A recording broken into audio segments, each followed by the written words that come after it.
Good evening, comrades. Welcome to our fourth session in this series on the elections, the general elections. We're taking another look back at the past, and we've previously looked at Marx and the Chartists and elections.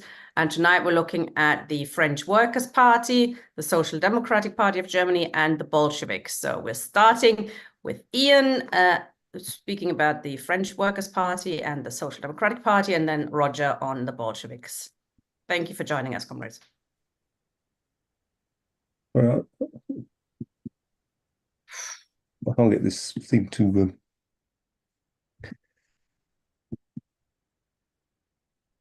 That's it. Sorry, comrades. A few glitches there. Good evening, comrades. In looking at Marxist parties of the past, it's worth having a look at those with which Marx and Engels were most intimately connected. So we're going to have a little look at the German Social Democratic Party in its various formations and the process by which a revolutionary program became a central feature of workers' parties. And as we'll go on to see, that was followed right through to the Bolsheviks. But also, they were intimately connected with the development of the Parti Ouvrier Français and to the extent of Marx having a hand in and actually simply writing their program with some minor assistance from Jules Guide, who was the leader of the party at the time. So, in looking at the various parties, the first real German mass workers' party really was founded by Ferdinand Lassalle. It's interesting to have a look at Marx and Engels' correspondence and look at the attitude that Marx and Engels had to the various contributors to the development of the German Workers' Party. Lassalle, certainly up to about 1863, enjoyed sort of fairly cordial correspondence with Marx. Not least of which because, Lassalle was a leading figure within the German workers' movement. He'd come from a comfortable background. His father, from a Jewish family, his father was a sort of textile merchant. His name was originally Lassalle, spelt with one L, and it was kind of changed subsequently to kind of efface the Jewishness of his background. But despite coming from a sort of a petty bourgeois background, he supported the revolutions of 1848 and was subsequently imprisoned for his pains, and established the German Workers' Association, and founded in Leipzig in the 1860s. But if you look at the correspondence about Lassalle from Marx and Engels, although they had, as I say, fairly good relations early on, Engels in particular was much more critical of Lassalle, and over time they eventually broke with him almost entirely. Not least of which because he continued to, in his kind of economic perspective, he was really kind of a follower of David Ricardo rather than Karl Marx, and continued to insist on stuff like the iron law of wages, over which the implication being that workers couldn't really increase their pay in any significant way without the market reasserting itself, as it were. So they were also very critical of Lassalle's tendency to emphasize the importance of a kind of intellectual and bourgeois element within the German workers' movement as its leadership. Remember, of course, that Marx famously had written that the liberation of the working class is the act of the workers themselves. Later on, as the German workers' movement eventually developed into the Social Democratic Party and was a thoroughly Marxist party, part of that process was the critique of the Gotha program. And it was really a critique of Lassallean politics in the context of the German workers' movement. So from that point of view, although Lassalle enjoys a particular place by virtue of being the founder of the first kind of mass German workers' movement, he really did, and he wasn't really able to develop his ideas because he was killed in a duel. But the critique of the Gotha program, importantly, is a critique of Lassallean politics. By the time we get to the establishment of the German Democratic Workers' Party, or the Social Democratic Workers' Party of Germany, and Wilhelm Liebknecht, who was a member of the Communist League and had very good relations with Marx and Engels, although they were critical of him as well. Liebknecht too, and of course he was also the father of Karl Liebknecht, who we'll meet again in a moment. Also took part in the revolutions of 1848, and as did Engels, and he escaped to Geneva, where he met Engels in the period after 1848. So it established the Social Democratic Workers' Party of Germany. He initially joined Lassalle's organization in 1862, but moved to Leipzig later, where he met August Bebel. Bebel had been elected to the North German Reichstag in 1867. What's important here, I think, and this will be the recurring theme, if you like, is that the standing in elections and in this context was standing as a revolutionary and using the electoral platform to advance the importance of socialist revolution, of worldwide socialist revolution. This was not an attempt to take office, as it were, in that context. So both. And it was also bound up with the kind of revolutionary internationalism that we've just discussed many times before, that was central to the work of Marx and Engels. So both Wilhelm Liebknecht and August Bebel opposed the war with France, the Franco-Prussian War of 1870 to 1871, and both voiced their support in favor of the Paris Commune, and both were accordingly arrested. So Bebel and Liebknecht had effectively established the Social Democratic Workers' Party of Germany in Eisenach in 1869. And so in the literature, you tend to hear people talking about Eisenachers as people who were behind the program of the party founded in 1869 in Eisenach. And Eisenachers in this context meant, as it were, the Marxist wing of the German workers' movement. So Bebel and Liebknecht occupy a very important position within the context of both the demands for the widening of the franchise, even in the context of a Reichstag which had little or no power. Germany was not a constitutional monarchy in any way bound to accept what the Reichstag whatever resolutions the Reichstag passed, but nevertheless were determined to use that platform to advance the possibility of to advance the demand for revolutionary change. By 1875, you get a merger of those parties to form the Socialist Workers' Party of Germany. And it is in that context that you have the Gotha program that was previously mentioned of 1875, and Marx's trenchant critique of it subsequently. And just to put it into context, here is a party standing, a relatively new party standing, but won nearly 500,000 votes in a restricted franchise for electoral fora that had very little power, but were determined to stand on the basis of advancing the cause of revolutionary socialism. So the name, the Social Democratic Party of Germany, was adopted from 1890. And crucial here is Karl Kautsky, the so-called Pope of Marxism. He earned this sobriquet, which is not always, I think, meant as particularly flattering. in no small part because he was an intimate of Friedrich Engels.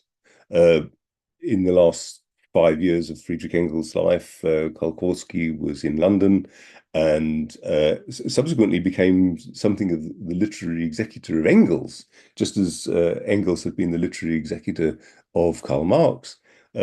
Kolsky and in Kolsky was even the literary executor of some of Marx's work that Engels hadn't got round to. So Theories of Surplus Value, for example, was edited and put together by Karl Kolsky initially, although not published until quite a bit later. And sometimes it's referred to as Volume 4 of Capital, Theories of Surplus Value.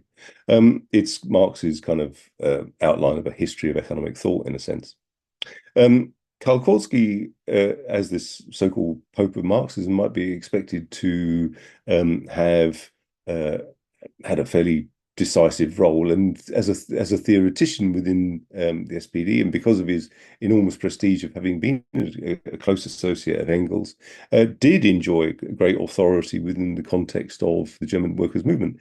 And he was one of the authors, along with, interestingly, Eduard Bernstein, of the Erfurt program of 1891, which is often reckoned to be a kind of orthodox Marxist program for the German Social Democratic Party.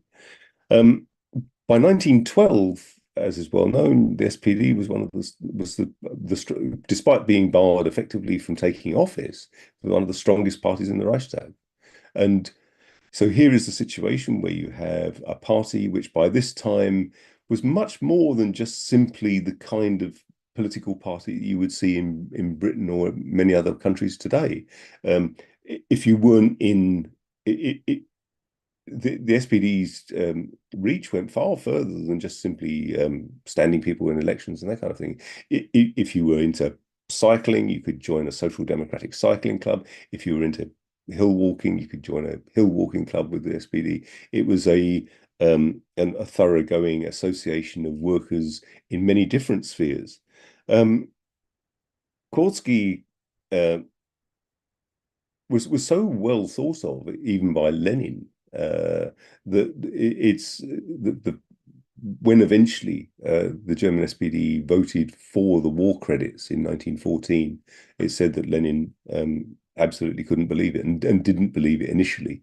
And of course, then subsequently, what most of people know of Kautsky is Lenin's assertion of him as a renegade, as someone who betrayed the fundamental principles of socialist internationalism in voting for war credits for a fratricidal war in Europe. Bernstein and Kautsky both subsequently regarded, I think, the amount of support by the SPD for the war effort as having gone too far. And by 1917, both Kautsky and Bernstein had formed the independent Social Democratic Party. And so from that point of view, it's a little more complex and nuanced, even though Bernstein throughout it is often regarded as the beginnings, the beginnings not of revisionism, but the beginnings of a revisionism which is worked out in theoretical terms. Remember, the British Labour Party had never had a Marxist tendency within it. Really, it had never had a revolutionary program. People often talk about Clause 4 of the Labour Party constitution. That's had nothing to do with Marxism. To secure for the workers by hand or brain. This is in sharp distinction to the liberation of the working classes, the act of the workers themselves. But by contrast, Bernstein had worked out a kind of theoretical perspective, which was actually, when you look at it, it's quite close to a more sociological attempt to analyze the position of the German working class, talking in terms of the movement is everything and the end is nothing, really, by reference to the fact that there was a growing middle class in the context of Germany and a professional class that was relatively privileged. And so from that point of view, you start to see the beginnings of a kind of a sociological reappraisal of Marxism, which has always existed in an effort to counter the revolutionary potential of Marxism. Meanwhile, in France, a similar process is taking place. I mean, we often hear the kind of narrative of, the renegade Kautsky and the betrayal of the German SPD of the international workers' movement. But the same kind of process was taking place in France at the same time. So what we start to see is a division between possibilists and revolutionaries in the context of the French workers' movement. The Federation of Socialist Workers of France, led by former anarchists Paul Broussais and Benoît Malon, a Marxist left led by Jules Guide and Paul Lafargue. Paul Lafargue, of course, was the son-in-law of Karl Marx, having married his daughter Laura.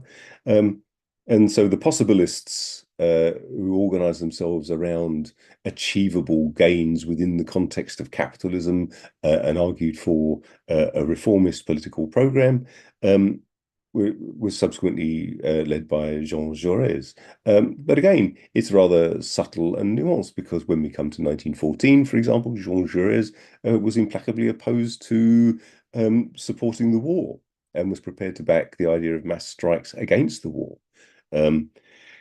The Parti Socialiste de France, led by Guide and the former Blanquist Edouard Vallon, formed, as it were, the revolutionary part of the workers' movement. And it wasn't really until coming under pressure from the Second International that the Workers' Party in France united. Just as an aside, here's Jules Guide, originally born Jules Basile. Basile was his father's name, and he used his mother's name to avoid his father being kind of persecuted for his position, because he came from a sort of a respectable background, as it were. So really started off as a radical Republican, and concentrating really on the rights of man. The editor of Les Droits de l'Homme, a refugee in Geneva in 1876, but gradually moved towards a Marxist position, but opposed at the time to taking part in revolutionary politics, part in electoral politics, partly as a result of his earlier influence by the anarchist Proudhon. And it's this accusation of his revolutionary phrasemongering, which led Marx famously to say that if these people are anything to be judged by, I am not a Marxist. But of course, Guide eventually changed his view and was eventually elected as the MP for Roubaix in 1893. But Guide, like Kautsky, ultimately supported the war and didn't support the Soviets in the USSR when they took power. So Guide's legacy is not but I mean, he's usually less well known than Kautsky, because he left behind no real theoretical legacy in terms of his understanding of politics in general, and Marxism in particular.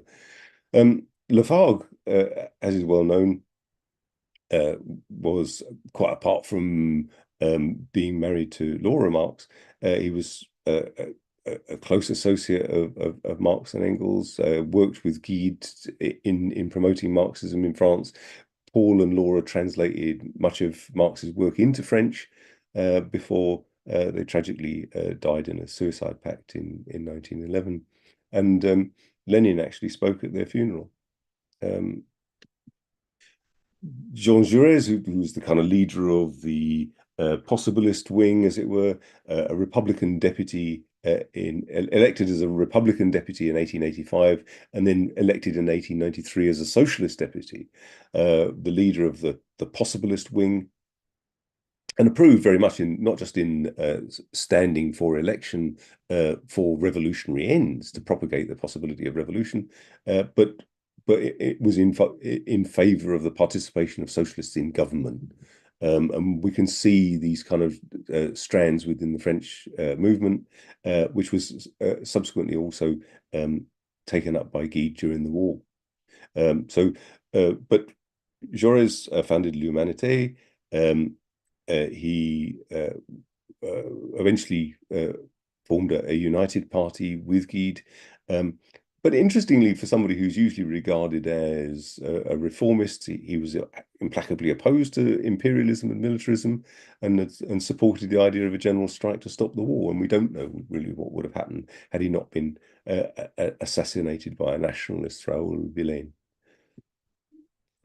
So the Parti Ouvrier, founded in 1880, and I think it's worth. I mean, I don't normally do this, but sometimes it's just worth reading something out that kind of sums things up. So here we have a program which was written by Marx, was dictated by Marx to Gide, and Gide subsequently included stuff in the political section and economic section. So the program of the Workers' Party of France and the Workers' Party of Britain could indeed learn a few things from this one, considering that the emancipation of the productive class is that of all human beings without distinction of sex or race, that the producers can only be free when they are in possession of the means of production. So here is a revolutionary program which is concerned with the means of production, not just simply occupying seats in Parliament for its own sake, as it were. It is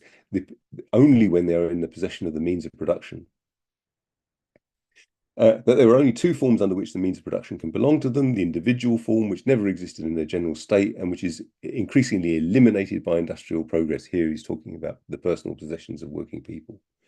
The collective form, the material and intellectual elements which are constituted by the very development of capitalist society, considering that this is the collective appropriation can arise only from the revolutionary action of the productive class or proletariat organized as a distinct political party, that such an organization must be pursued by all means of the proletariat has at its disposal, including universal suffrage, which will thus be transformed from the instrument of deception that it has been until now into the instrument of emancipation.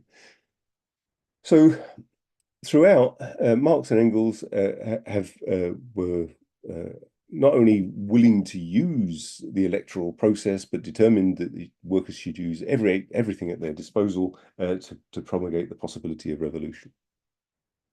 Eventually, the Parti Ouvrier became part of the Parti Socialiste Français and the French section of the Communist International, the Socialist International. So the Second International, founded in 1889, but there were at the time, as it were, two separate conferences: Possibilists and a Marxist conference, and then later 1896 Congress with reformist and revolutionary factions. One of the things that, because of the destructiveness of the anarchists in the First International, they were effectively excluded. And it was really pressure from the International that led to the unification of the French party. And throughout, the Second International had reaffirmed its commitment to anti-militarism. Well, of course, we know what happened. Only Karl Liebknecht and later Otto Rühle voted against war credits. There was the split in the German SPD to form the independent Social Democratic Party of Germany in 1917, because even Kautsky and Bernstein regarded the support for the war as having gone too far. And really, it's the German Revolution and the workers' councils that it had thrown up that had ended the First World War.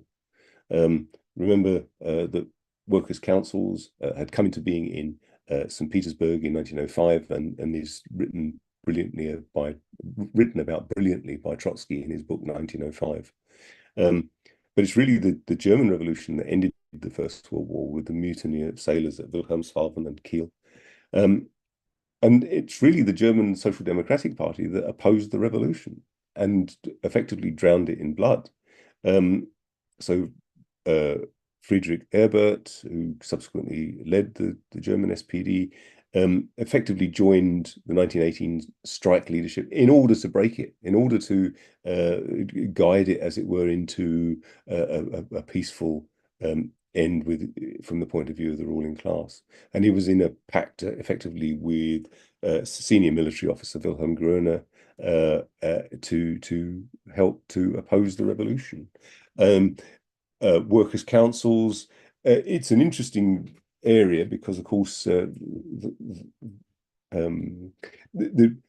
many who look towards workers' councils as being the means by which socialism will come into being sometimes overlook the fact that many of the workers' councils in Germany at the time, in the absence of a unified communist party, were those workers' councils themselves could often include members of the SPD, they could include liberals. Famously, even Max Weber, who had a hand in writing the constitution of the Weimar Republic, was on a workers' council. But of course, the other features of the German Revolution was the feature of workers in arms. Arms had been distributed to a population which, of course, was well used to using them. By 9th of November, Philipp Scheidemann proclaimed a German Republic. Karl Liebknecht, independently, had proclaimed a Socialist Republic of Germany, but the Communist Party of Germany wasn't formed until the 1st of January 1919. By which time the Spartacist uprising was quickly defeated, and Gustav Nosk, a senior figure within the German Social Democratic Party, had ordered the murder of Rosa Luxemburg and Karl Liebknecht. This set the scene for the disastrous split, really, with the Communist Workers' Party of Germany splitting from the Communist Party of Germany, and also the founding of the German General Workers' Union as a kind of syndicalist arm of syndicalist wing of the German Communist Workers' Party. So we have this tragic history, and Lenin's famous little book, Left-Wing Communism and Infantile Disorder, was published in 1920. Here you see the original kind of name, which is taken directly from the Russian, the infantile sickness of leftism in communism. Written for the Second Congress of the Comintern, and it's a critique of Kautsky and others, but it's also a critique of the ultra leftists, as it were, of communism in Germany, a critique of the Communist Workers' Party of Germany, and other characters within it. Anton Pannekow, the council communist, is referred to as Horner. There was critical of left-wing communism in Britain, and the refusal, for example, of Willy Gallagher occupying a significant place within the developing Communist Party of Great Britain, for his refusal to take part in electoral politics, and of course others such as Sylvia Pankhurst, and then famously talking about the support for Arthur Henderson, the leader of the Labour Party, one of the leaders of the Labour Party, as supporting him as a rope supports the hanged man. Thank you, comrades. Thank you, Ian. Over to you, Roger.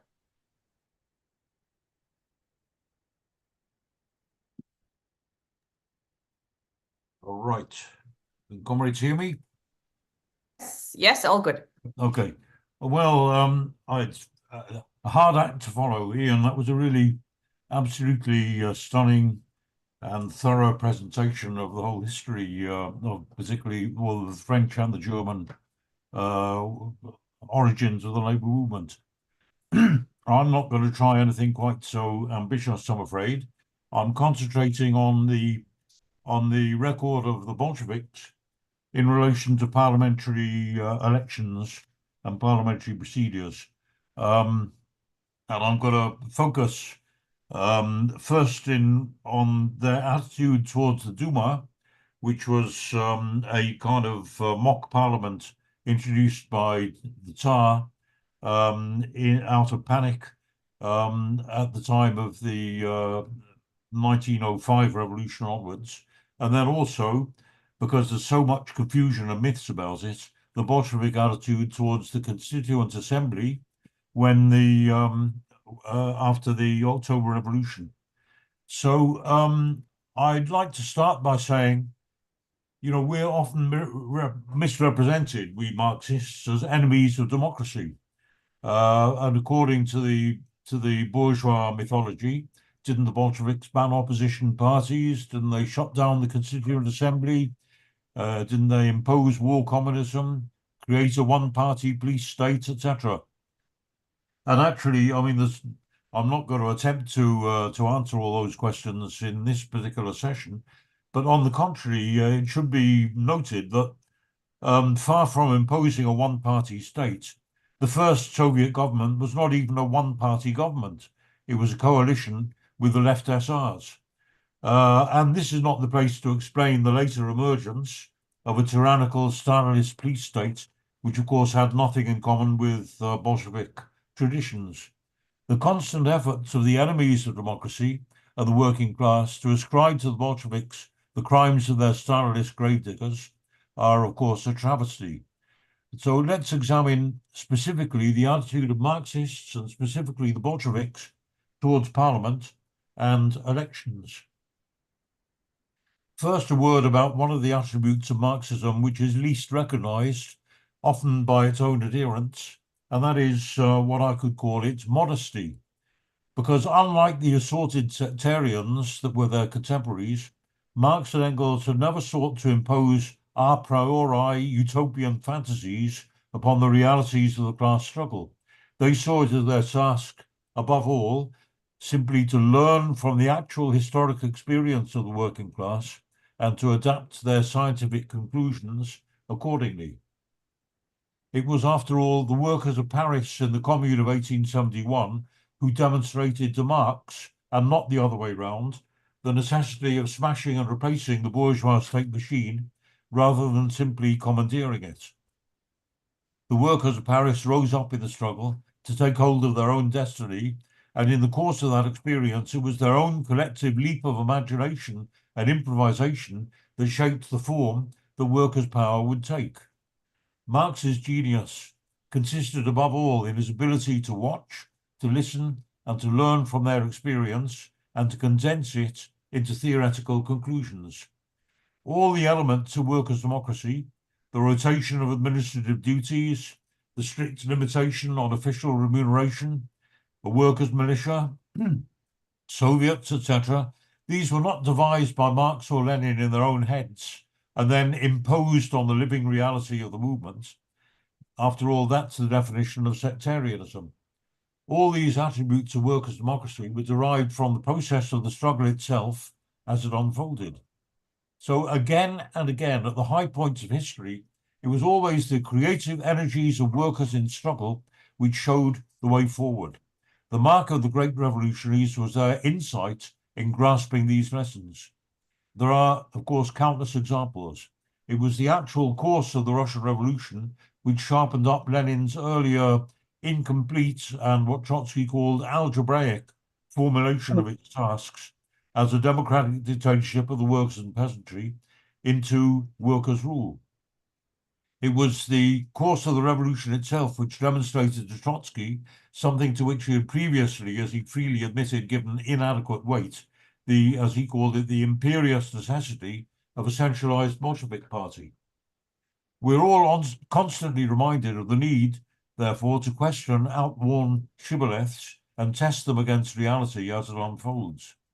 So, another relevant example, which is coming really to the meat of this discussion, in 1905, it was by their own spontaneous improvisation that the workers in what was still then St. Petersburg demonstrated in action the crucial role of the Soviets as democratic organs of workers' power, much to the dismay originally of the local Bolsheviks, who were initially skeptical and distrustful of what they perceived as a threat to their precious leading role of the party.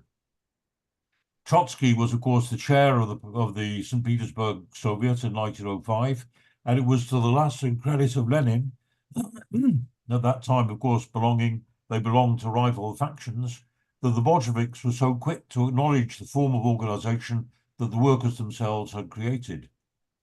Now, flexibility is needed all the more with purely tactical questions.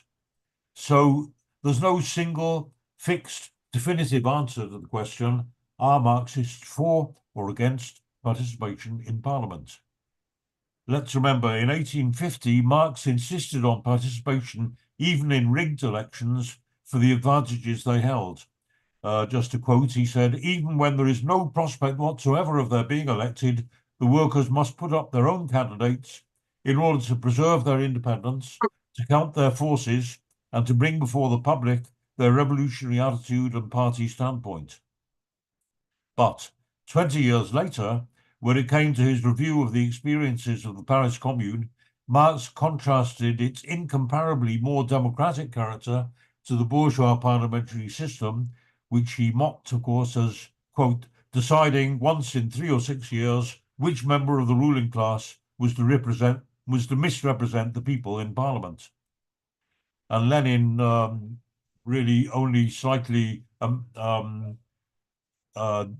amended that when he said later, "The real essence of bourgeois parliamentarism is to decide once every few years which member of the ruling class is to repress and crush the people through parliament." Now, but over a period of just 12 years, Russia went through a series of political convulsions and upheavals requiring constantly changing kaleidoscopic shifts of tactics. And Lenin listed sharply distinct phases, which he classified as follows: the years of revolution, 1905 to 7; the years of reaction, 1907 to 1910; the years of revival, 1910 to 1914; the imperialist war, 1914 to 1917; and the second revolution in Russia, as he called it, February to October 1917.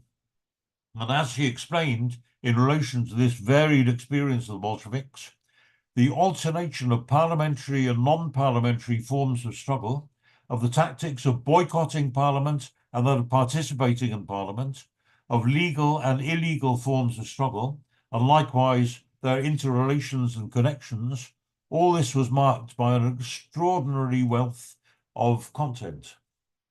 So their attitude towards parliament and their corresponding tactics changed accordingly. So first, let's have a look at the Bolsheviks' attitude towards the Duma.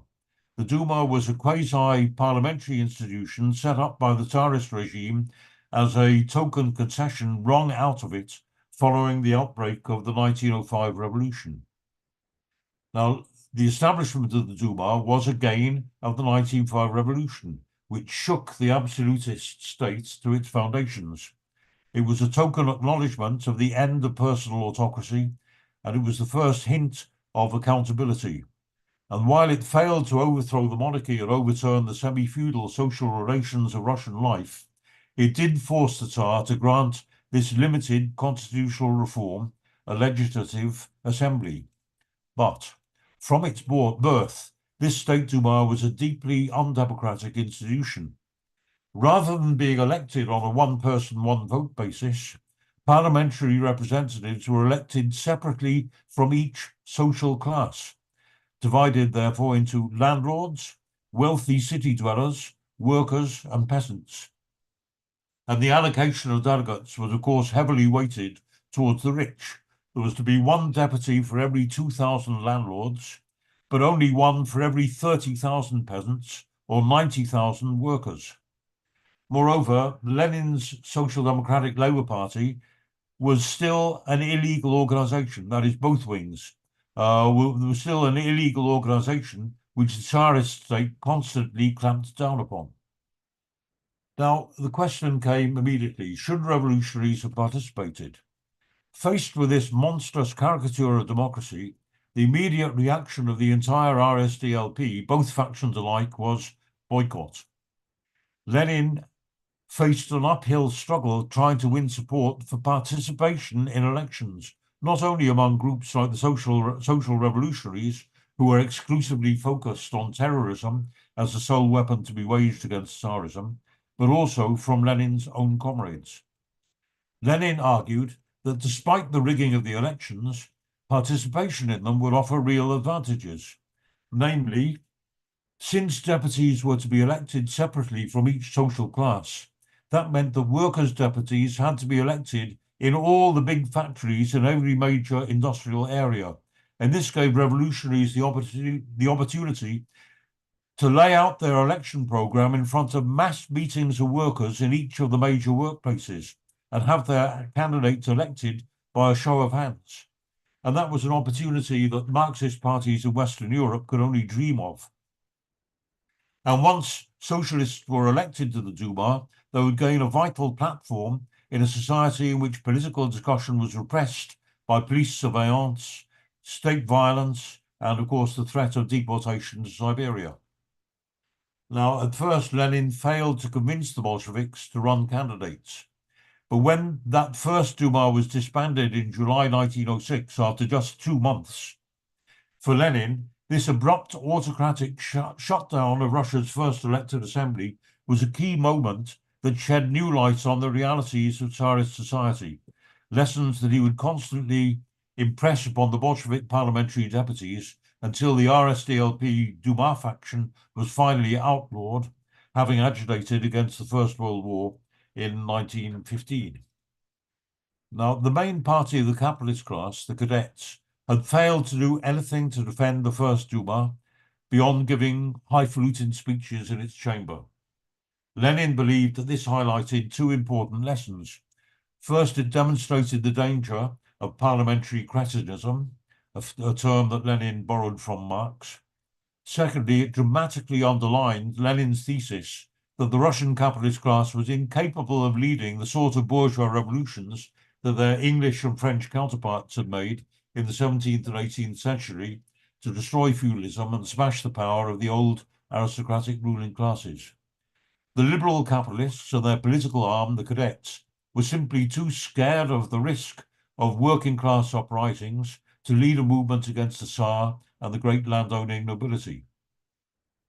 So thus Lenin was able to expose the fact that instead of the capitalists leading a bourgeois democratic revolution to overthrow the feudal aristocracy, it was the task of the working class to take matters into its own hands in alliance with the peasantry to overthrow Tsarism. And Lenin used the debates in the Duma to expose to the working class the unwillingness of the liberals to confront the aristocracy, and simultaneously to show the peasantry that only a revolutionary alliance with the working class could give them the land. So, by participating in this truncated Duma, Lenin was thus shown to be a champion of democracy in the face of the dirty smears that he was an elitist or a despot. Not only did the Bolsheviks grasp with both hands the opportunity to participate in elections despite the utter rottenness of the Duma, but they also went to great lengths to ensure that their deputies were accountable to the rank and file of the party. Now, this second Duma lasted only a little longer than the first, just a matter of a couple of months.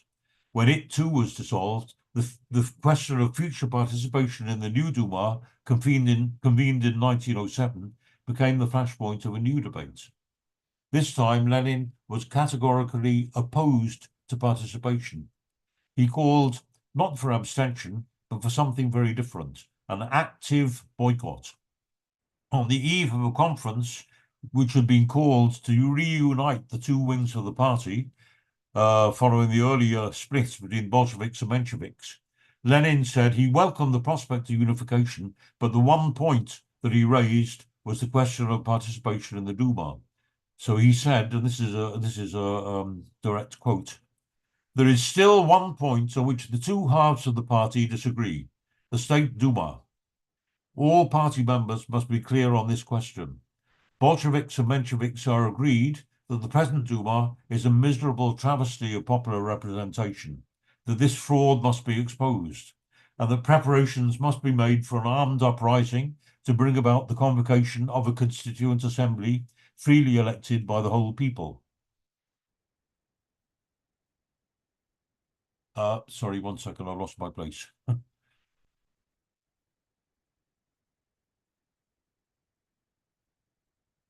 The dispute, he said, is only about the tactics to be adopted towards the Duma. The Mensheviks say that our party should take part in the election of delegates and electors. The Bolsheviks advocate an active boycott of the Duma. And then he explained what that meant. What does an active boycott of the Duma mean? Boycott means refusing to take part in the elections. We have no wish to elect either Duma deputies, electors, or delegates. Active boycott doesn't merely mean keeping out of the elections. It also means making extensive use of election meetings for social democratic agitation and organisation. Making use of these meetings means gaining entry to them, both legally by registering in the voters' lists and illegally, expounding at them the whole programme and all the views of the socialists, exposing the Duma as a fraud and humbug, and calling for a struggle for a constituent assembly. And he just continued, why do we refuse to take part in the elections?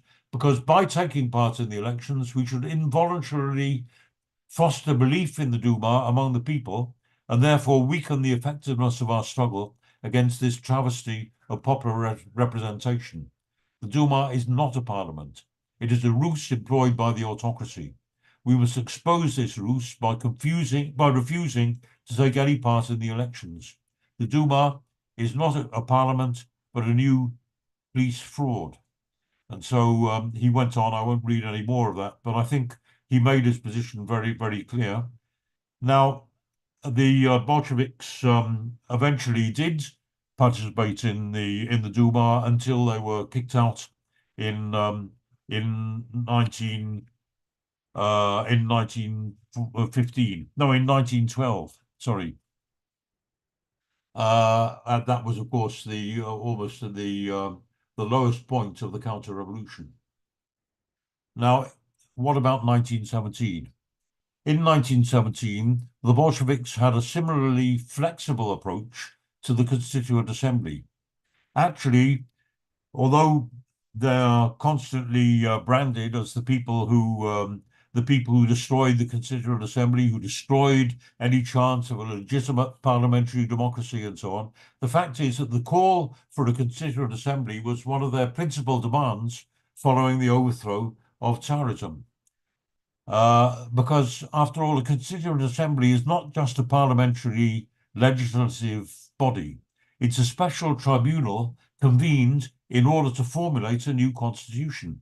Hence the name. A Constituent Assembly is an assembly created to constitute a new state apparatus, a constitution. So the Constituent Assembly figured prominently in the Bolsheviks' program in February 1917. They demanded an immediate peace, land to the peasants, workers' control of the factories, immediate convocation of a Constituent Assembly, and a truly democratic republic. So even on October the 25th, that is speeding up, if you like, going fast forward to the October, the first day of the October Revolution. On October the 5th, it was the meeting of the Congress of Soviets, which had begun with Lenin going to the rostrum with the immortal words announcing, "We will now proceed to the construction of the socialist order." But in that same speech, he continued, "The Soviet government will ensure the convocation of a Constituent Assembly." Now, sure enough, elections did take place on 12th of November. And the early election returns gave big majorities to the Bolsheviks. But when results arrived from the provinces, it was the social revolutionaries, and especially their right wing, who were the winners. And the final tally, when the election results came in, was social revolutionaries 299, Ukrainian social revolutionaries 81, left social revolutionaries 39, Bolsheviks 168, Mensheviks 18, Cadets 15, and an assortment of others 83. So how could this have happened? A proletarian insurrection in Petrograd, and at the same time an endorsement of the status quo in the provinces. How could this have happened? Why was this? And the reason is because the provinces were remote from the scene of the decisive battles of the revolution, without, of course, media communications, and moreover, of course, in conditions of mass illiteracy. The participants in the provinces were unaware of the rapidly moving developments and the debates in Petrograd and Moscow. Mostly, they were unaware even of the fact of the October Revolution. The right social revolutionaries prevailed because the peasantry were far removed from the daily debates and the rising consciousness among the workers in the factories and the soldiers in the garrison, who in effect constituted the armed peasantry. And of course, in Petrograd, the consciousness of the workers and the soldiers had overtaken that of the peasants in the countryside by leaps and bounds. How then, in this situation, were they to react? The Bolsheviks were uncertain and irresolute, and Lenin himself at first abstained from participating in the discussion. He was himself at first undecided how to cope with this conjuncture. So the Bolsheviks were in doubt, they were divided. The Bolshevik parliamentarian deputies, led by Kamenev and others, were keen to participate. But on December the 11th, Lenin finally proposed that the Bolshevik delegation be dissolved. But, and again, this is an answer to those who think that Lenin commanded the party like an absolute dictator. When he made that proposal, he was overruled. Lenin went on to the offensive. He argued that the inevitable coming clash between the Constituent Assembly and the Congress of Soviets would constitute a confrontation leading to civil war. Because by that time, far from being a revolutionary call to arms, the call for a Constituent Assembly and even the slogan "all power to the Soviets" had by now been opportunistically taken up by, surprise, surprise, the cadets and even the white generals, the Tsarist remnants of the old state. It had become objectively a counter-revolutionary slogan. The Mensheviks and the SRs demanded the immediate convocation of the assembly, but meanwhile the forces of armed counter-revolution, the fascist White Guards, were already arming and mobilizing their forces. In parenthesis, by the way, it should be noted that far from the caricature of the Bolsheviks as ruthless, bloodthirsty tyrants, the fact is that they were initially hopelessly split and soft and naive. The first armed revolt, the first counter-revolutionary revolt, was led by the Cossack general Krasnov. And how was that snake defanged?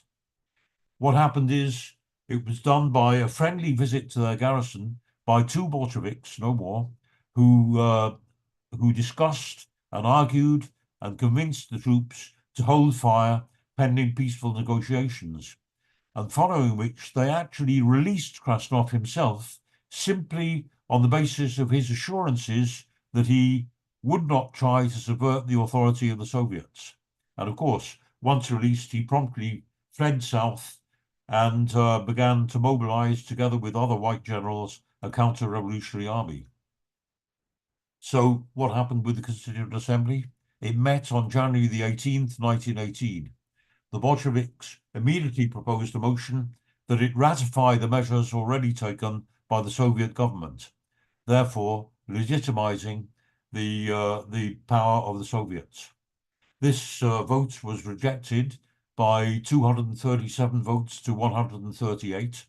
The Bolsheviks and the left SRs then walked out, never to return. And that, in fact, was the end of the Constituent Assembly, because after a few hours of inconclusive blather, the Assembly dispersed, never to reconvene.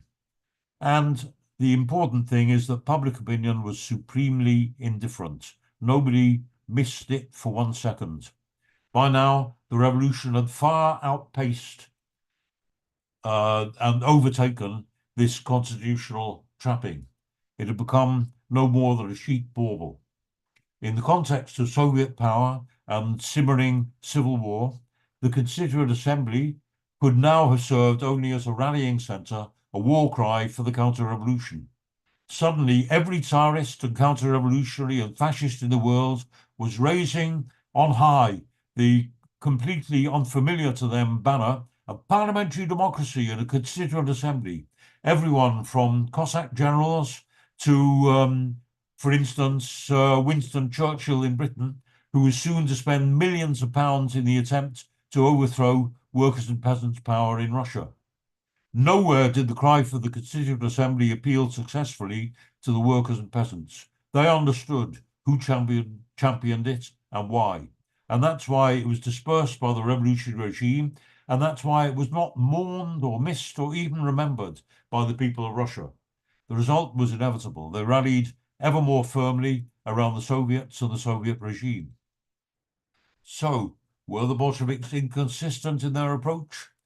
Yes, they were, and quite rightly so.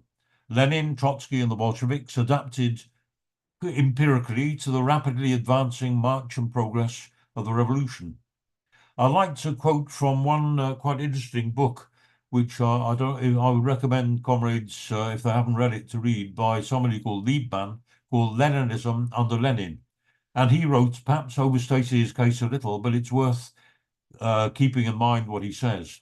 Today, it appears to us that each leap forward made by the revolution was transcending its bourgeois limits, intensified its character as a socialist revolution. Lenin, however, hesitated on this point, groping his way, and sometimes contradicting himself. These approximations and varying definitions will surprise only those who wish to see in Lenin an infallible master and omniscient planner of revolutionary strategy. And this he was not. Liebman actually says, I don't quite agree with him on this, but he was not even, he says, the real theoretician of the revolution, but merely the maker of it.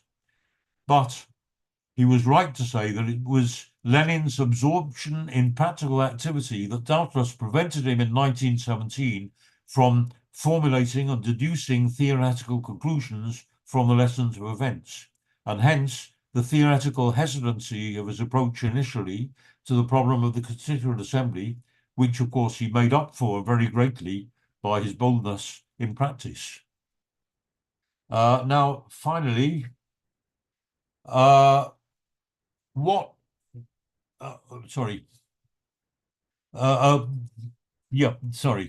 rightly, as the context of the debate shifted, so too necessarily the approach of the Bolsheviks had changed accordingly. It was only subsequently and implicitly that Lenin in practice even acknowledged Trotsky's formulation of the tasks of the revolution as set out in his prophetic earlier writings on the theory of permanent revolution. But on this question of the Constituent Assembly, Lenin wrote with absolute characteristic clarity, sharpness, and simplicity. This is how he explained the situation. The Bolsheviks began their victorious struggle against Mensheviks in a very cautious manner, and the preparations they made for it were by no means simple. At the beginning of the period mentioned, we did not proclaim a boycott of the bourgeois parliament, the Constituent Assembly, but said, and following the April conference of our party, that's following the April theses, began to state officially in the name of the party that a bourgeois republic with a Constituent Assembly would be better than a bourgeois republic without a Constituent Assembly, but that a workers' and peasants' republic, a Soviet republic, would be better than any bourgeois democratic republic. So, finally, what would replace a bourgeois democratic constitution? Soviet power. And as we said earlier, its principles were not artificially imposed from the sidelines, let alone dictated from on high. They arose from the organic process of the revolution itself. It was in the feverish months of the revolution itself in 1917, not at some projected promised land of the future, but in the course of the actual living process of history, when Lenin was in hiding, following the premature uprising of the July days in Petrograd, that Lenin wrote his classic work, State of the Revolution. And in that work, he set out, once again, not from a preconceived recipe, but from actual historical experience, the practical form the workers' democracy was taking. And it could be reduced to the following principles. No standing army, but the armed people. All officials to be elected by the workers with direct right of recall. All officials to receive the wage of a skilled worker. And of course, we have to add the footnote to that in the prevailing conditions, the shortage of skilled technicians, etc., a clearly defined maximum differential of 4-to-1 was grudgingly permitted. And of course, that was a fatal concession, which in isolation and over a period led to the crystallization of a monstrously privileged bureaucratic elite with a differential not 4-to-1, but 40, if not 400-to-1, and of course the monstrosity of Stalinism. And finally, though, popular participation in all administrative duties, direct management through Soviets, workers' councils.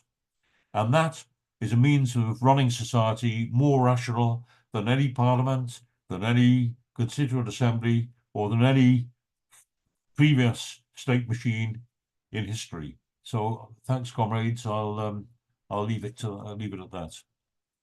Brilliant. Thank you very much, Roger. Tour de force, very good. Also, Ian's introduction, very, very interesting.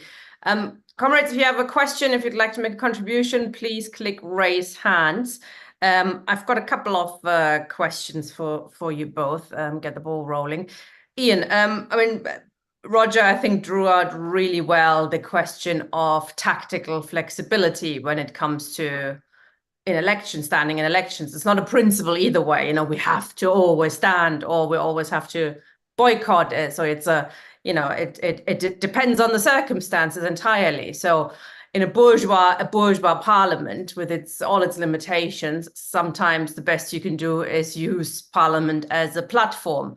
And Karl Liebknecht did that quite well. I mean, he gave some stunning speeches, didn't he, in Parliament, even though he was in a total minority on that.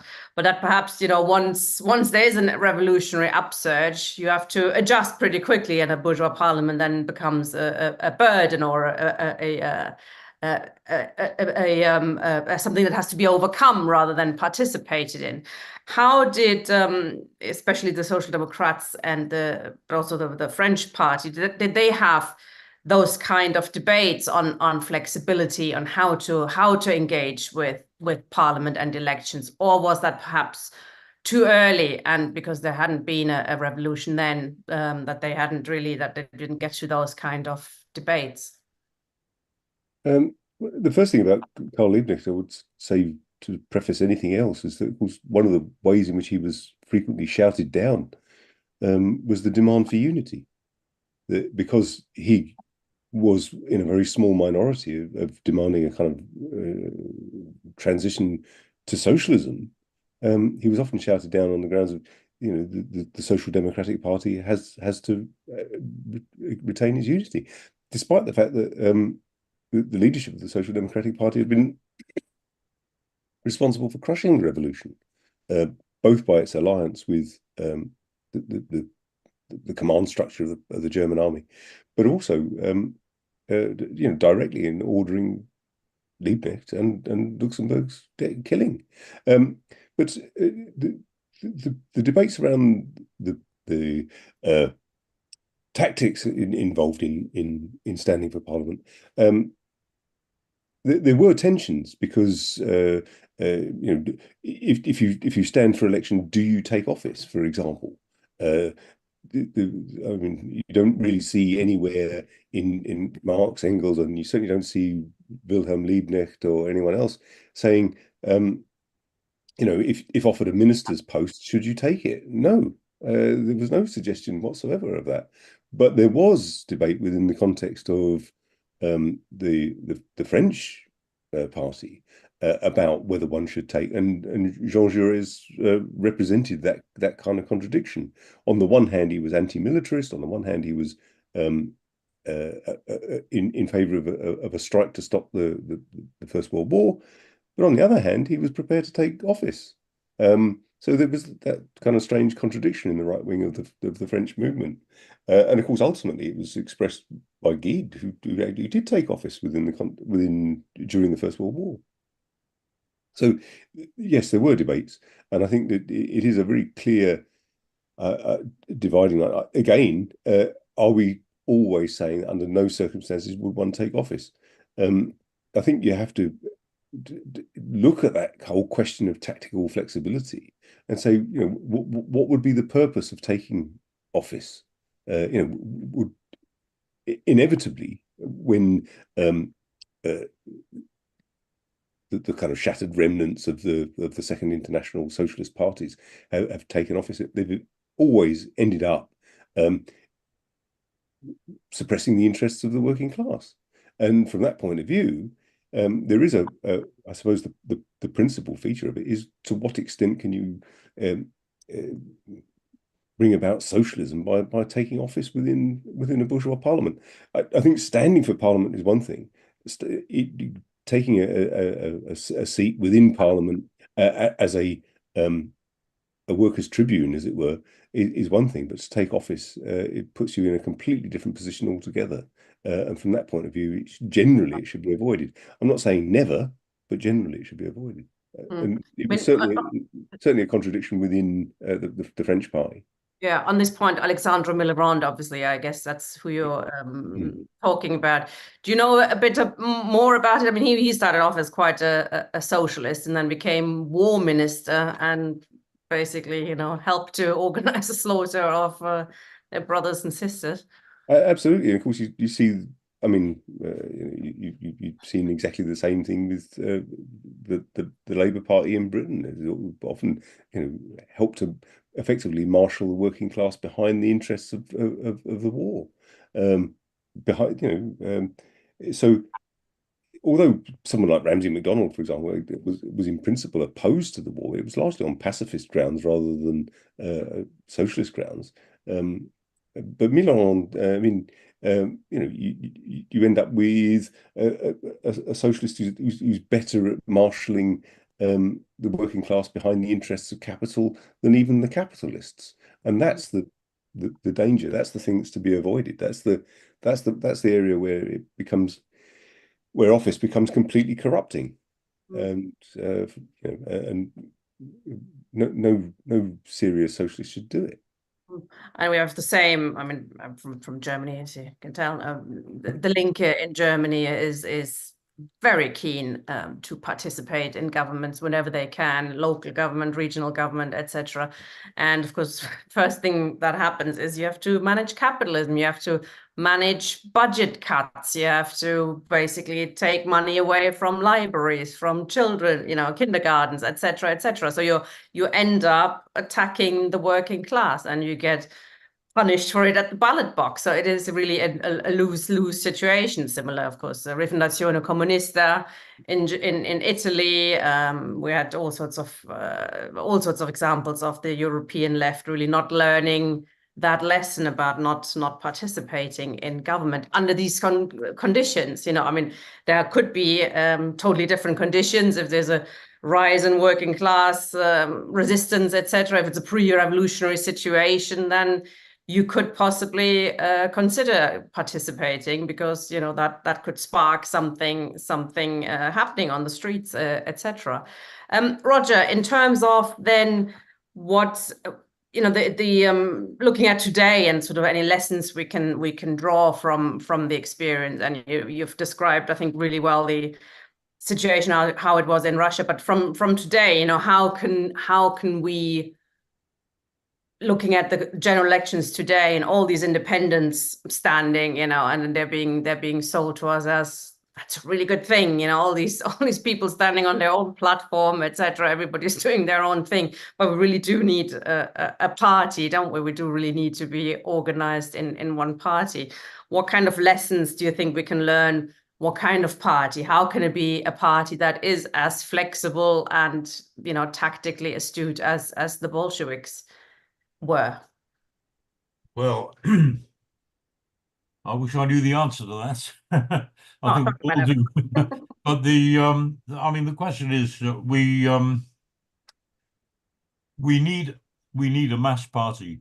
We don't need. I mean, I've said this in other contexts, but I mean, we see this really bizarre situation at the moment of a sprouting of little parties, all really puffing themselves up into being something far more significant than they actually are, because they are in fact cliques, and some of them led by people who just want to have a little build a little empire in which there's almost a kind of fantasy world. I'm not going to name names, but but we do have, as a result, we have the situation, and I keep complaining, but I mean about my constituency, where we've got three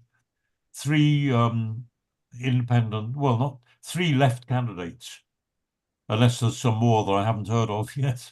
But we've got the Workers' Party, we've got the so-called Revolutionary Communist Party, and we've got the one that I'm supporting as just an honest militant trade unionist who's standing as an independent.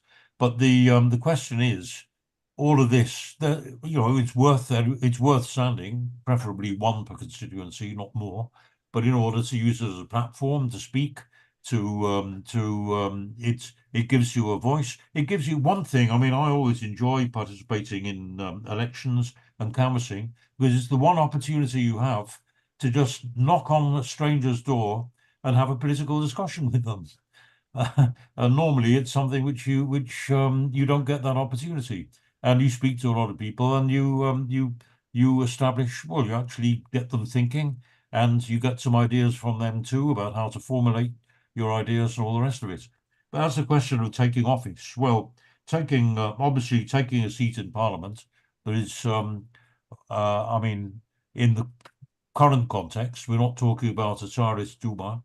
In the current context, of course, it's if you have somebody you can use that as a platform to be a tribune, to denounce the political representatives of the ruling class, to speak to a much wider audience than you could just as an individual without that position. It's obviously something which is which it's an opportunity that should be used.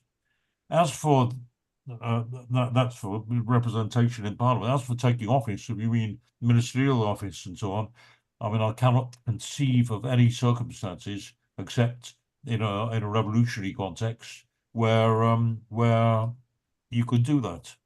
But we have to be careful of that too. I mean, I think there is a place for not just standing for election to local councils, but to running local councils, provided you use that again as a platform and as a to refuse to carry out the policies, the repressive anti-working class policies that you're instructed to.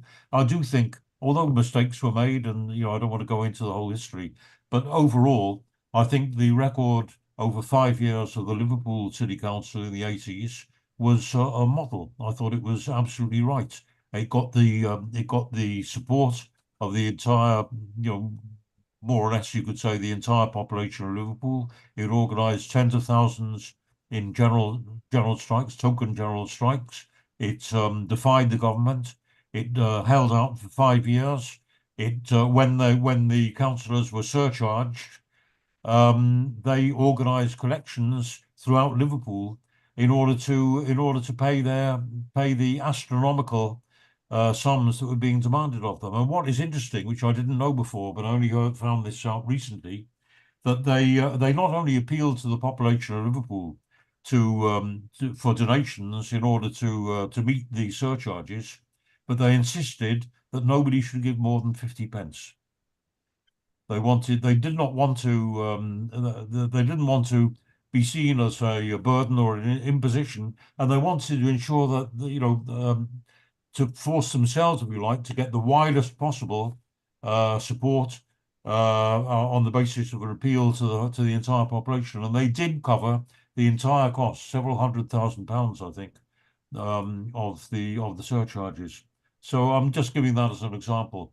But generally speaking, you wouldn't take any office. The only position you would take would be if it would strengthen your voice and strengthen your power to defy the ruling class and its state machine. And running a council, I mean, that has become a lot more difficult as well since the 80s, yes. and the budget cuts, etc. So I'm not sure that kind of example could be repeated. And I said that there were mistakes then, there'll probably be a lot more mistakes these days. But we're nowhere close at the moment to that situation. Ian, did you want to say anything in response to that, or shall we bring some questions? No, just open it up to the floor, I think. Okay. Matthew, who's for some reason called Tina. Yeah, I know. Some reason.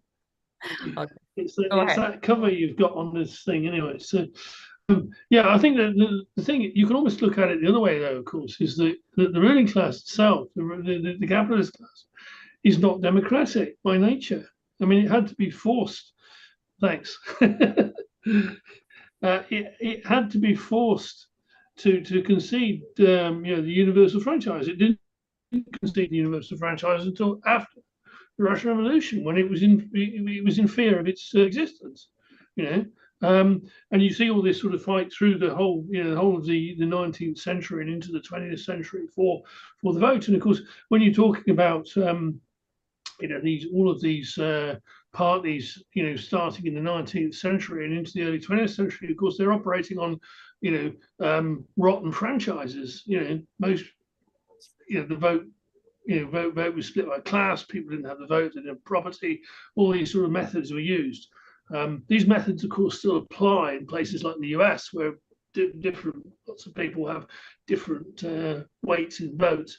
Because it's but to say that it's undemocratic. The point being also is, as Marx said, I mean, so presciently in his analysis of the commune, you can't simply lay hold of the mechanisms of the bourgeois state for your own use. There is a difference. I mean, the thing, I think that the point being is that obviously, given the fact we had to fight to get this thing out of the ruling class, and given the fact it does offer some kind of a tribune, then absolutely where it's possible to use it, then we should use it.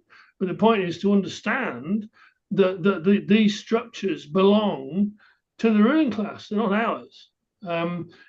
As socialists or as revolutionaries, we represent a completely different power. To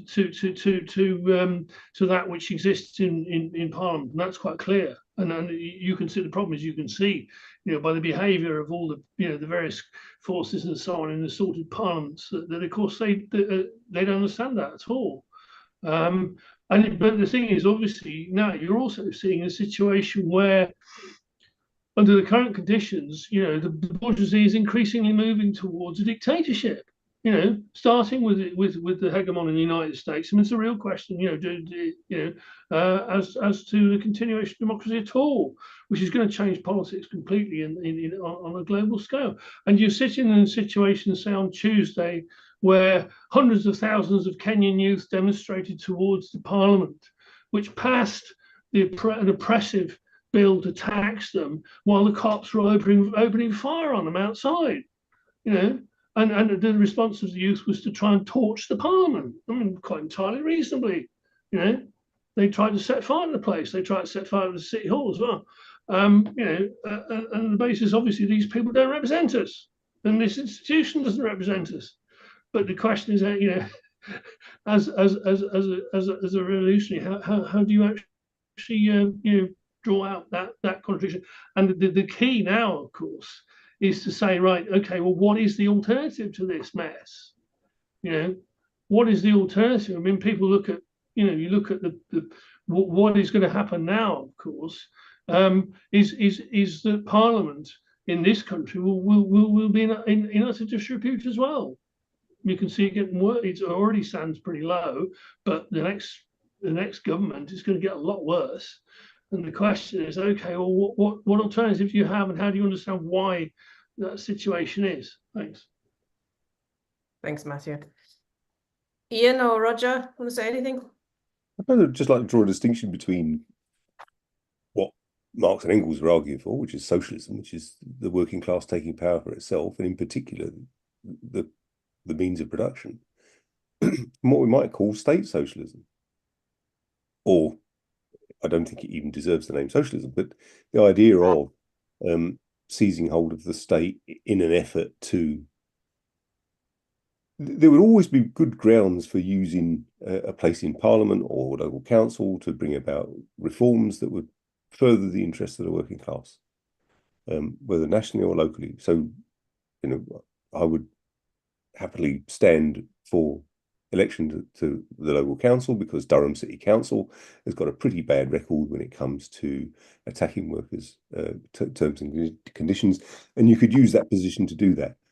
But the minute you start getting yourself co-opted onto the finance committee or some other thing, then you face up with the simple fact that if you're saying, well, you're going to set an illegal budget or do some other things which are going to lead to a direct confrontation, you're almost certainly going to lose outside of a mass revolutionary upheaval.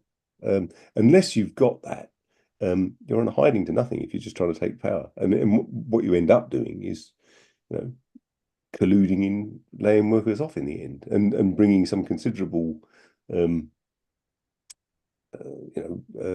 opprobrium on the left. You end up making ourselves look ridiculous, really.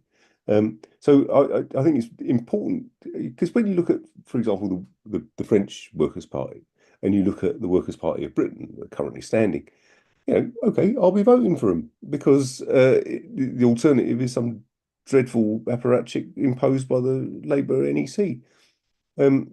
But when you look at the Workers' Party of Britain, what they're advocating is state socialism. They're advocating the idea that you could just sort of, all you need is enough Workers' Party of Britain representatives in Parliament, and hey presto, we've got socialism, comrades. No, what you'll have is the Salvador Allende route to oblivion. I think that's probably where you'll end up.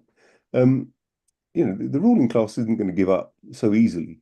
I mean, if you've got, for example, an explicitly revolutionary socialist party that's overwhelmingly elected by, say, 60% of the population, then you could do something with Parliament, and you could do something, but you would have to confront the property relations first and foremost, because that's where the power lies. And you have to be prepared, for example, to say, well, we need to disarm the armed forces in favour of a workers' militia, because otherwise you will just end up in front of a firing squad. Yeah. Roger, do you want to say something? No, nothing to add, really. Okay, Ken, please.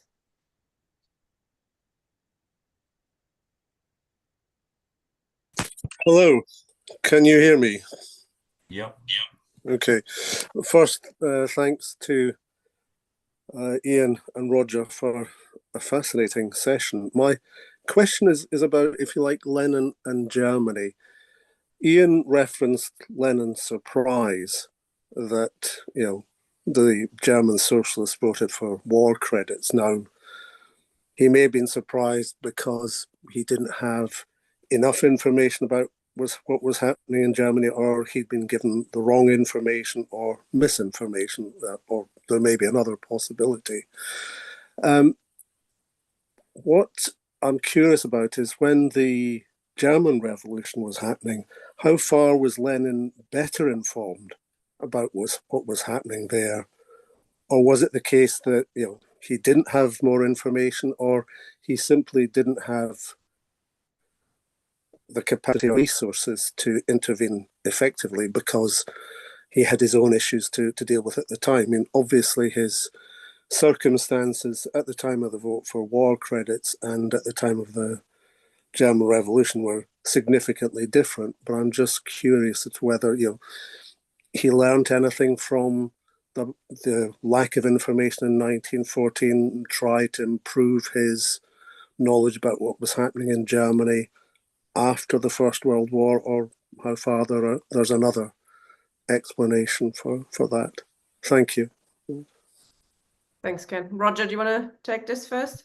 That's Ian's department. Okay, Ian. Then. Well, if you'd have asked me that 20 years ago, I would have. Well, I think it is fair to say that I think Lenin underestimated the extent to which social democracy had been completely corrupted. If you look at, I recently had cause to read the proceeds. Well, I haven't read it all, but I've read the program of the Russian Social Democratic and Labour Party in 1903, and it although it's much longer, it really does follow the pattern of the French and German Social Democrats, and that's conscious. I mean, Lenin did to a certain extent maintain quite a close relationship with Kautsky and up until 1914. And so I don't think he really did understand just how corrupted social democracy had become. Whether that was still true when he was writing Left-Wing Communism is something which is up for debate. The German and Dutch council communists argued that you're asking us to have an alliance with people who had just slaughtered the revolution, just drowned it in blood. And so that's one of the reasons why you got the split in the German Communist Party. The other aspect of it is that Kautsky, whatever you think of him, was arguing that the Russian Revolution was premature, and of course others have had the same argument. I mean, if you if you fancy an evening of innocent merriment, have a chat with people from the Socialist Party of Great Britain, who will tell you they held that view a long time ago, that the revolution was premature, but what Kautsky was really presenting was a perspective which saw the move towards world communism in a kind of very mechanistic way. That is to say, you have to wait until all the conditions are there before you can possibly move to world revolution. And all the conditions being there would mean, presumably, a situation where a country the size of the Russian Empire would have to be fully developed as a capitalist society before it could even contemplate socialism. So in other words, socialism is put off to an indefinite future when the whole of the world is ready for it, as it were. The very thing that often people on the far left are accused of, or something, it's unrealistic to expect revolution to break out all over the world. If you cast your mind back to the development of capitalism from feudalism, although capitalism, as it were, isn't fully developed all over the world, it's still a world system. It's still a world system almost the moment it comes into being. If you're looking at the development, if you take the English Revolution of the 1640s, the British Navy is already very adept at fighting the Dutch for control over colonies and all the rest of it. It is becoming a world system. And it's becoming a world system because the conditions for capitalism being a world system were already in place. It's not accidental that the Black Death of the 14th century wiped out a third of the population. World trade was already a feature. It was already a feature before the end of feudalism. So the basis for capitalism being a world system was already there, even though so the English Revolution, a bourgeois revolution, could take place and be a world system and export capitalism effectively around the world. So the short answer is, I think I genuinely feel that Lenin didn't fully understand just how corrupted social democracy had become, and that's why he was surprised. I'm not sure he fully understood what had gone on in 1920 when he wrote Left-Wing Communism.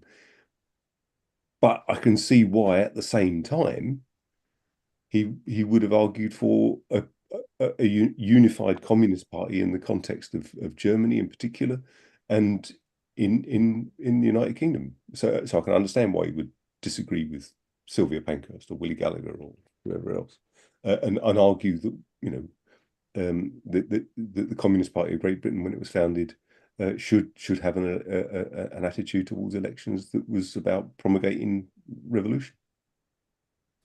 I don't know whether that answers the question. Okay, thank you. Thank you. Anthony, please. Can you hear me?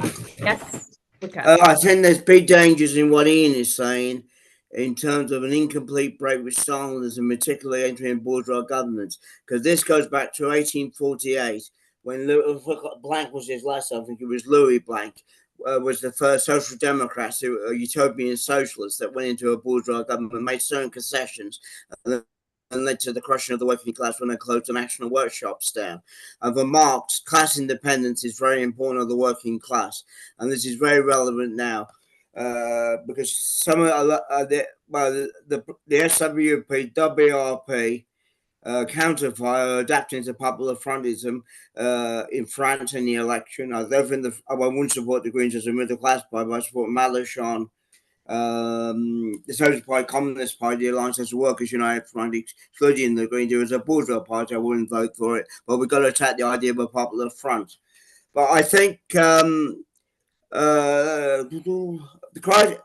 I think the first time, what happened was the French middle class went from ultra-leftism to opportunism. And I think in 1893, at the late 80s, they got 50 seats in there, the Socialist Party, after the Dreyfus crisis, radicalisation, and reformists got incorporated into there. But let it in 1970. Well, let's look at my thought process again. My thought process. Of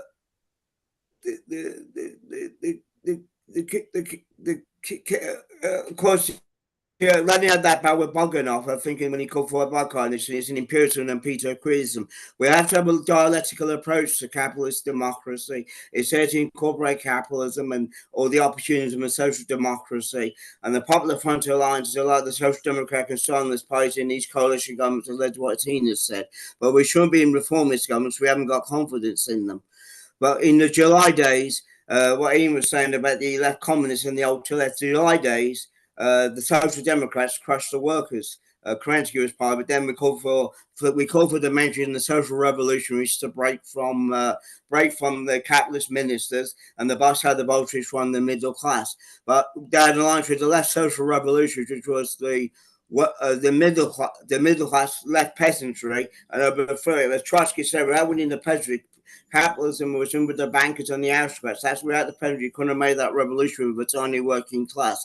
But remember, Lenin had the sages theory, and that's always for class independence. The international liberals had the two, what's it called, the democratic dictatorship of the proletariat and peasants. Now, one of the weaknesses of Rosa Luxemburg picked up, particularly about to a certain extent Kautsky, I'll finish on here, is that the parliamentarians, the journalists could betray the revolution because they're incorporating capitalism, particularly after the 1905 revolution. But we have to have democratic transitional demand. Fascism is a major danger in France. The ruling class is split.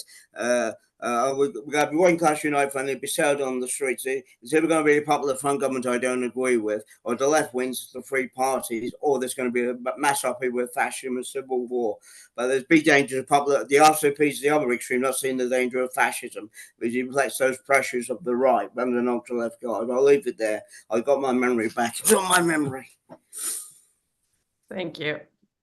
Yeah, thank you. It's a complicated one, isn't it? Because let's cast our mind back to the description of the German SPD as social fascists by Stalin, and what a disaster that was. Should revolutionaries get into kind of popular fronts with reformist parties of one sort or another?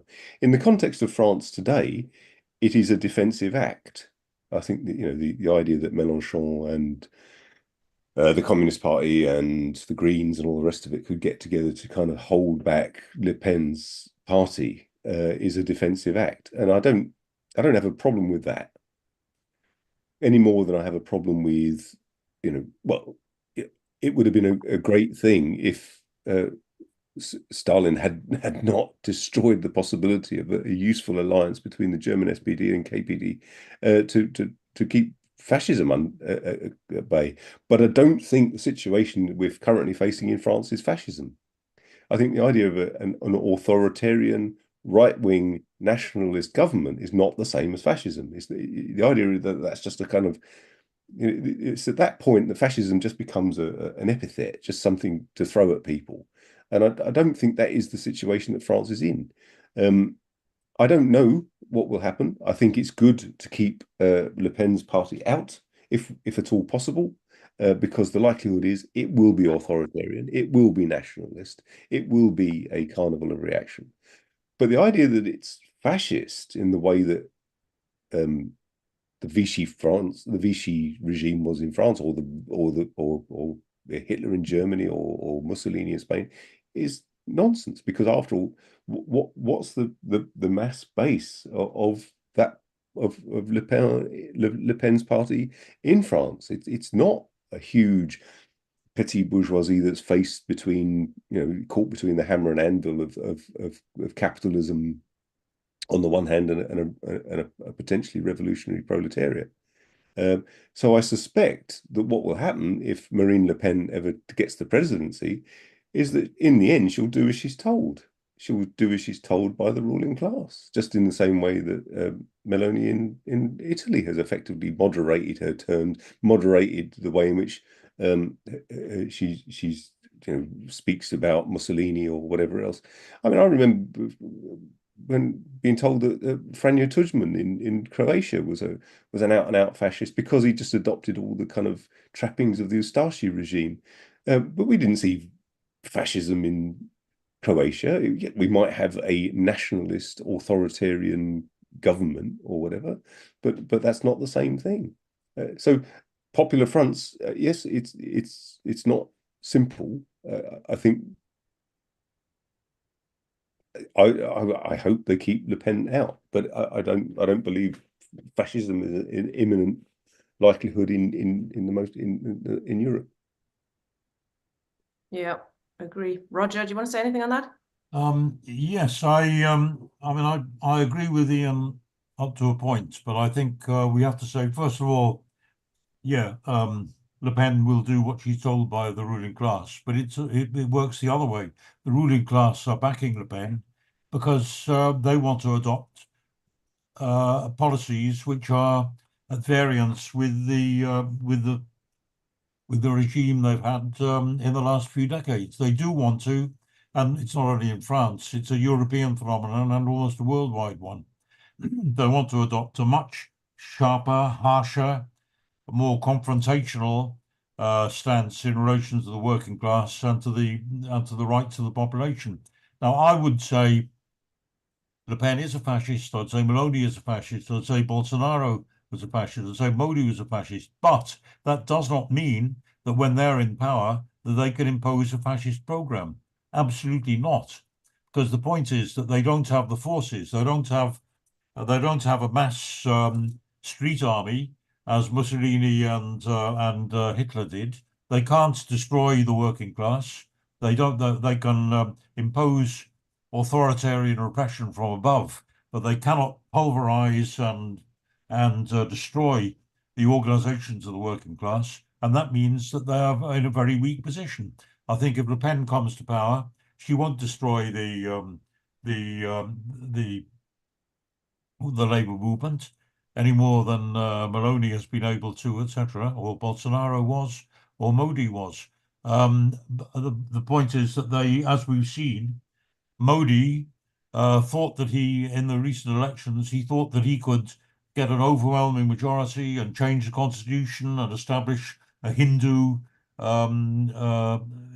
communal regime and so on. But he was denied that possibility because he could not control the situation. There was a mass revolt and he was deprived of his majority. The same with Bolsonaro, who lost his position. And I think, in other words, if you like, I agree with Ian, the alarmism, the idea that this is fascism and so on, that's wrong. The decisive battles are still to come. This is really the precursor to a movement which could develop into street fights and situation, I don't know, of pulverization of the labor movement and so on. But we're nowhere near that yet. First of all, the working class still has it hasn't spoken yet, and it will. And I think if Le Pen comes to power, I think she could also be defeated, both in being unable to carry out her program and maybe being overthrown, at least in the next election. And in other words, I agree we should avoid alarmism, but we should also understand that this is a serious warning. It's a last warning, if you like, to the Labour movement, that they have to get their act together and they have to mobilise and they have to make sure that the threat does not materialise. That's the way I would put it. Thank you, Roger. Marion.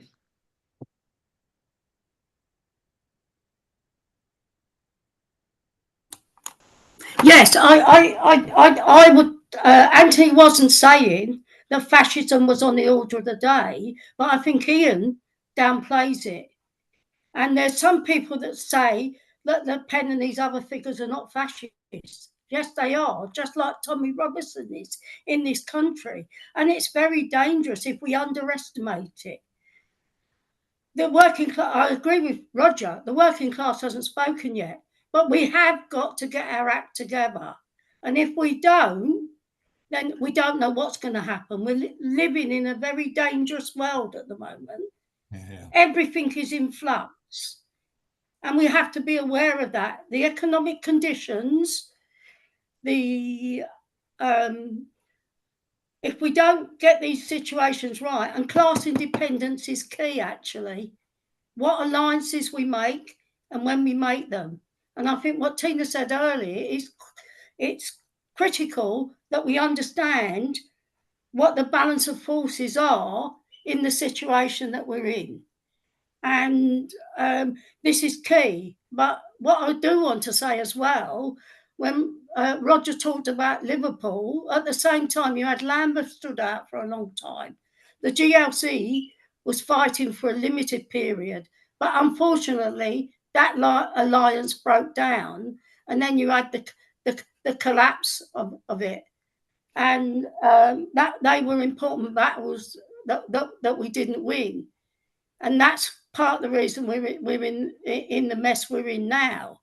But unless we start to seriously understand the dangers that we are confronting in terms of the move to the right in Europe, but also in this country with Nigel Farage among certain layers, and unless we actually start to organise in a lot of the areas, the old what was called the Red Wall, unless we start seriously doing proper campaigning work and community work in some of these areas to win the hearts and minds for socialist ideas and having a programme that we can put forward, using transitional methods, different demands to build a movement that would then mean that we've got the balance of class forces that we could fundamentally change this society. And we do need voices in Parliament. We do need powerful speakers that will be in Parliament advocating for the working class, advocating for democracy. You know, we need more people like that actually in there making the kind of speeches that need to be made. We need to be, wherever we can, raising the issue of the demands that we want to take the situation from where it is today. And I think we have to be careful not to underestimate the rise of the far right. And we haven't won all the ideological battles within the working class. And we need to have some of these debates out. Thank you, Marion. I mean, we are not going to be able to talk about fascism properly tonight, but next week we've got a session on the European elections with a speaker who knows about the situation, particularly in Germany and Poland and in Britain, and we'll probably have a discussion about that. Is the far right on the rise, and what does it mean in terms of threat of fascism or not? I think there's quite different views on that issue, even on this small panel. To sum up, comrades, could I ask you maybe both to do 2-3 minutes each on sort of the key lessons we can learn from, you know, those who've gone before when it comes to elections as you see them. Can we start with you, Ian? Well, I agree with Marion on one thing. Absolutely, we're living in dangerous times. I've argued in another place and not been necessarily agreed with that all an army has to do to lose a war is to lose the will to fight, to realise that it's completely hopeless, and then you just get out of the trenches and you go home. And I don't know to what extent the Ukrainian war will continue simply hemorrhaging Ukrainians. At which point does NATO step in and have a direct war with Russia? And that is something which could transform everything, both in terms of propelling an even more authoritarian approach, and not to mention the absolute destruction of a nuclear war. Beyond that, of course, the situation in Palestine shows us one thing. Firstly, it's possible to have an international movement including millions of people. The problem is that international movement doesn't have a direction, doesn't have a party, doesn't have a program which can put forward some kind of solution, can't effectively. And so what we end up doing is demonstrating week after week, month after month, until such time as conditions change. And that's not something, and that's, the people of Palestine need more than that. And of course, the other thing that's going to change is the situation in the USA. I don't know what a Trump presidency is going to be like. What we do know is that he has his own authoritarian tendencies. What we do know is he has his own nationalist tendencies, and a capricious, difficult to judge what's going to happen next feature of him. We certainly do live in dangerous times, and I also think there is a distinct possibility of a significant realignment on the right in Britain. I don't think Farage, the Reform Party, is going to get many more than a few MPs, but that in itself might form the basis of some sort of realignment on the far right in Britain, and that will be a dangerous situation. What will they be able to do? We've seen what happened to Liz Truss when she sort of overstepped the mark. Whether that would happen again, and whether it would be possible for that realigned far right in Britain to take any kind of action. How could they act against the stock markets? How could they act against the interests of the ruling class? I don't think that's on the horizon, but nevertheless, the move to the right has to be resisted, and it has to be resisted. But I would argue it has to be resisted on a Marxist program, and not just on the basis of some kind of lowest common denominator party that will put forward some demands in the hope that we can all rally around the idea of a left-wing party, a Labour Party 2.0, as it were. Thank you, Ian. Roger. Yes, okay. First of all, on that last point, the Ian's, I'm absolutely agree. What has happened? If you look at the opinion polls now, for instance, all right, Labour seems to be heading for a massive majority. But that's because there's been a split in the Tory party. That's the real point. If you look at the opinion polls, if you take the Tories plus the Reform Party, and actually there's very little difference, if any, in their policies, they're pretty well neck and neck with Labour. That's the reason why there'll be a big Labour majority on a low poll with mass abstentions, with lots of votes for third parties, for none of the above parties, and I do think there will be a fusion of the Tory party. It's already, I mean, the split has begun already when Johnson threw out all the anti-Brexiteers from including, very eminent people like Kenneth Clarke and the rest of them, and Heseltine and all the rest. And I think that what we're going to get is a new party, which will be the Tory party fused with the Reform Party. I predict that the next but one government will be led by Johnson plus Farage. I think Johnson would they'd like to bring him back as a figurehead because for some reason they think he's popular. God knows by what criteria, but anyway. So that is a danger, and that means that is part of what we were talking about already. There's got to be a general movement worldwide of the ruling classes to abandon the sort of old liberal democracy stance. And from, we already see like Italy, we could see in France soon, we could see in Germany a coalition of the right-wing parties with the AfD. You could have all over Europe. We've seen that situation, plus a Trump presidency in the USA. And as I say, that's not the end of the story. That's not our defeat, but it means a completely new phase in the struggle. And we've really got to get ourselves organized. And it is one thing, first of all, I think I was jubilant to see that for once that the French left parties have managed not to split their vote. We are again and again we've seen, even in the last presidential election, if the left had got their act together, you could Le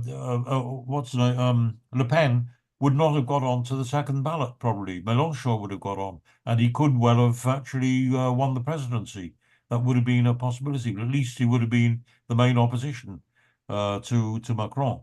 But this time, anyway, it's it's a relief to see they got their act together. We may not, we can quibble about whether the Greens should have been included and so on, but it's not a popular front, even though they call it that. It's not a popular front as in the 1930s. It's an alliance against the centre. It's against Macron as well as against Le Pen and the far right. And what we need in Britain is we need,